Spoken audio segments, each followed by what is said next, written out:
So it's my second day in Paris and I'm starting off with breakfast at the Crêperie. So I'm here at a place called La Crêperie and they specialise in crepes. They've got buckwheat crepes which are more on the savoury flavour, but they've also got sweet ones, so I'm going to go for a sweet one. I've ordered something called the Violet, which has got blueberry jam and whipped cream, and I am so looking forward to trying it. I'm in the heart of everything in Paris here. Right next to me is the Pantheon. I can actually see it from my table to the side of me, but I'll show you what I can see out the window. And there's a lot of air coming through here because I'm in a little conservatory area. It's just arrived. Look how big it is. Wow, so there's ice cream as well in there. I think vanilla ice cream, cream, and of course the jam. Yeah, sorry I did not hit the record button then. I'll try and act like it's my first time, but I've already tucked into this. So the ice cream, I tried it and it's vanilla. It's a lovely, delicate vanilla. So this is the blueberry jam, cream, and vanilla ice cream all together. The blueberry jam has an amazing flavour, like an absolutely amazing flavour. I would eat that every day, all day. And the vanilla ice cream complements the jam beautifully. France is the place to be for crepes. They know what they're doing. I thought it might taste a bit simple, but it is in a good way. Like it's really warm, comforting flavours, you know. Who doesn't like blueberry jam, ice cream and cream? I mean, it's like a match made in heaven. So I'm going to finish this off and I'll catch you guys later. So after that really delicious breakfast, I thought I would just have a look at the Pantheon as it's right here. I'm not going to go inside it, but just have a look at it a bit closer.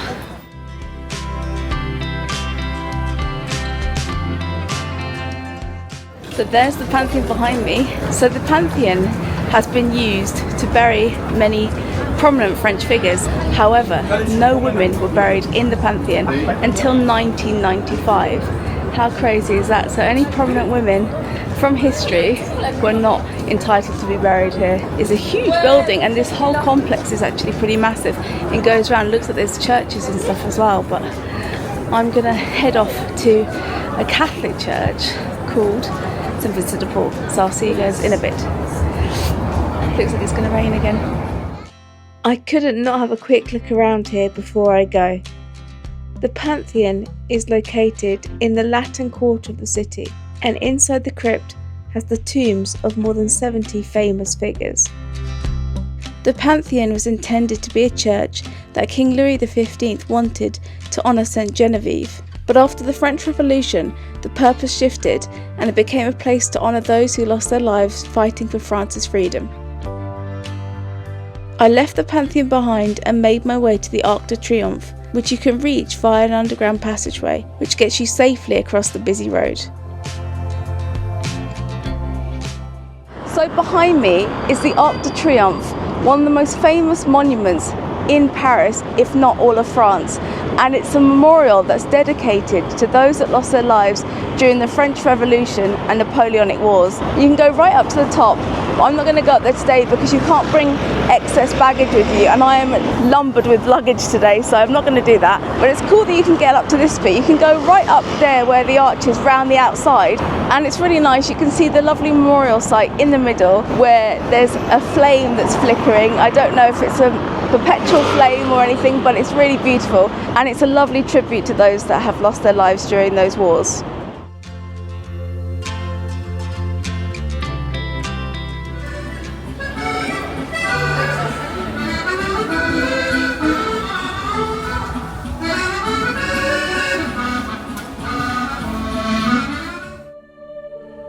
My next stop was a Catholic church called St. Vincent de Paul. St. Vincent de Paul founded the Sisters of Charity and spent much of his time helping the poor and those with mental illnesses, providing hospitals, orphanages and homes to give those in need a better quality of life. His body was laid to rest in this church.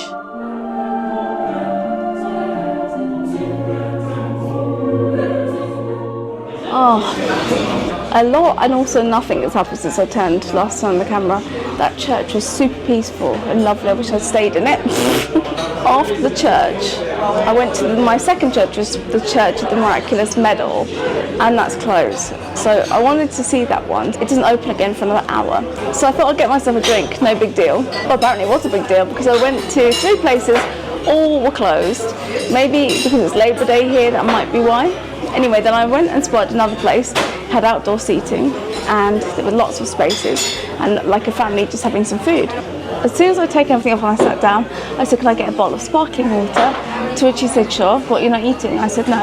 And then he said, "Oh yeah, you can't stay." It boggles my mind why places do that. I get if it was super busy or something and they were keeping the tables for people that want to eat, but when there's literally one family and the place is practically empty, I had all the bags with me and I'm so hot. Having the closed places plus that was just like the last straw. So thankfully this place seems to be cool. Oh, thank you, Matt. Let's try it. I've already had a little sip of it, and again, I didn't record, so this is the theme of today. Guys, I can't tell you how refreshing and crisp that is. Now, Slavia is made by Heineken France. It tastes as if it's like on the cusp between a lager and an IPA. Do you know what I mean? Kind of beer meets lager almost in the middle, like a hybrid almost. So I think if you didn't like IPAs, you'd like this. And if you did like IPAs, you might tolerate this. Love it. It's refreshing. Hopefully, guys, the next time you see me, I will be in the church. But for now, I'm going to enjoy taking the weight off my feet and a nice icy cold beer. Cheers. So I finally got into the Church of the Miraculous Medal and ended up staying for Mass.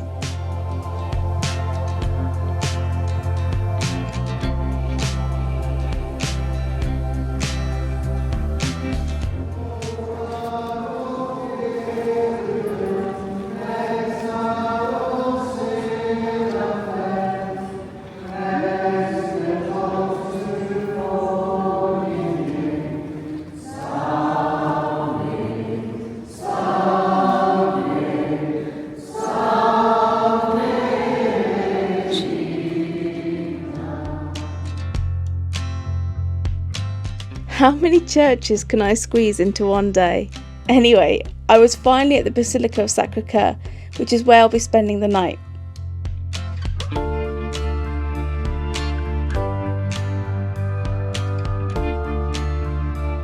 This basilica is the second highest point in France at around 700 feet.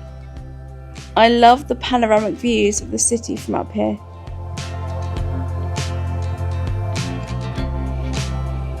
This place is buzzing and everyone is gathered together celebrating Labour Day.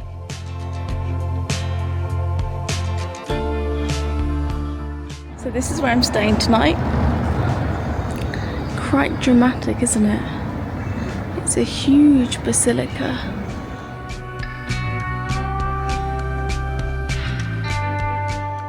I'm so excited to be staying here.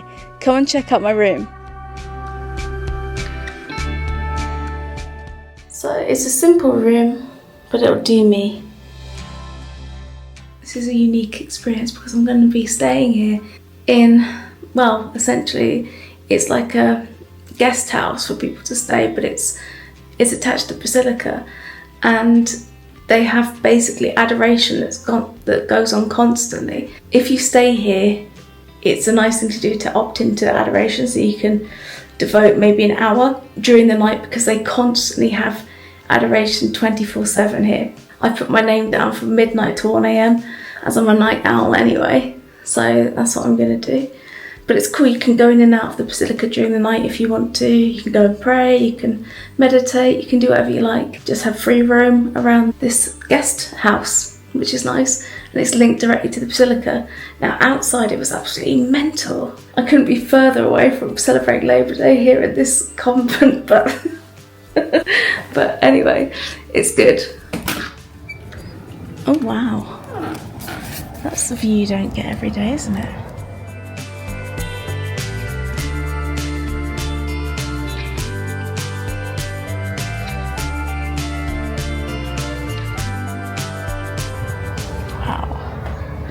Kate behind bars. It's a cool way to spend your last night, and Reminds me of getting into mischief. Speaking of getting into mischief, I'm leaving the guest house to see what the crack is outside.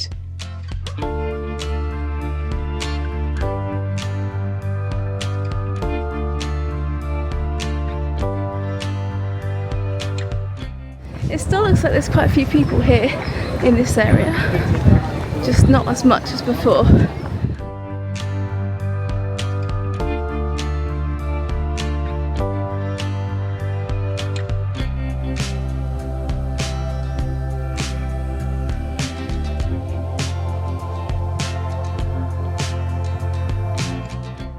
The view from up here is so cool. It's such a nice place to gather and for people to kind of get together and chill and have a drink and just to celebrate Labour Day and just to take in the amazing views. Because let's face it, they're pretty cool. You can see all along the city for miles and miles. It's awesome. How cool is this guy? He has some mad skills.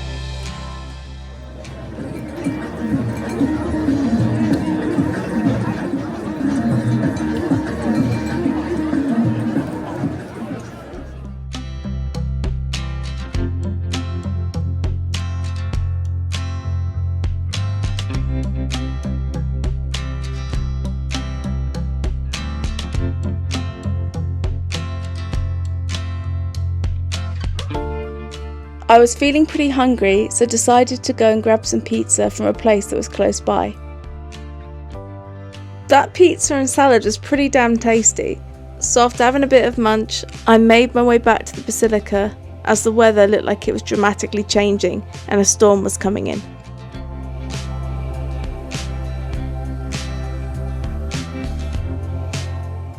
So I will be going into the Basilica soon.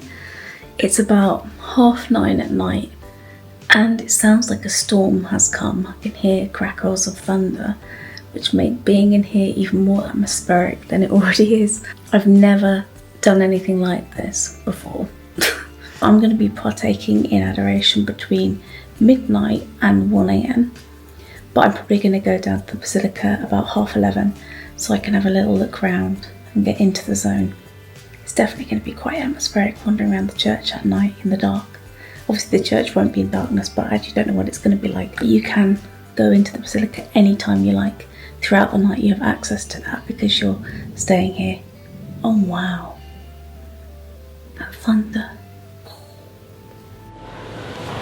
It's pouring with rain.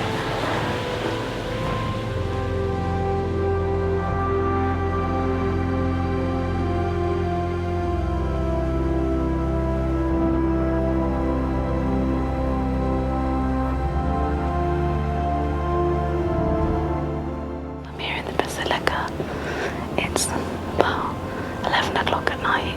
There's perpetual adoration going on as we speak. It continues all the time. They always have to have somebody there during adoration. It's very unique being here in the church in the middle of the night. The Basilica has maintained perpetual adoration of the Blessed Sacrament since 1885. And now I'm going to be joining in doing the same. It's amazing to think how many people have partook in this adoration over the years. It's so atmospheric being here while there's a storm and being in the church in the middle of the night. Wow. It's just unreal.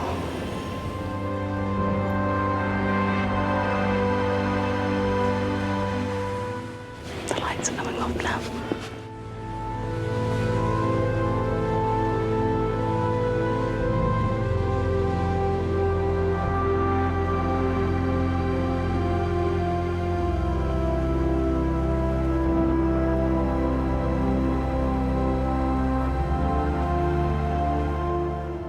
This is pretty magical and atmospheric, and I'm not my own here. There's about 10 people gathered to pray, and I'll be joining them soon. Just thought I'd show you guys around a little bit in the dark.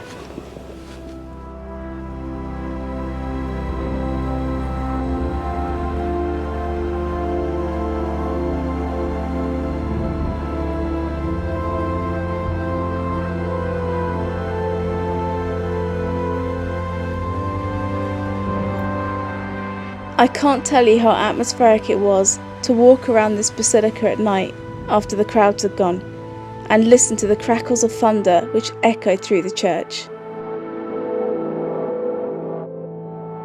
Definitely a cool experience and a great way to end my adventures. Next time, we're a little closer to home, celebrating Tig's birthday on the Isle of Wight. So until next time, take care and we'll see you soon.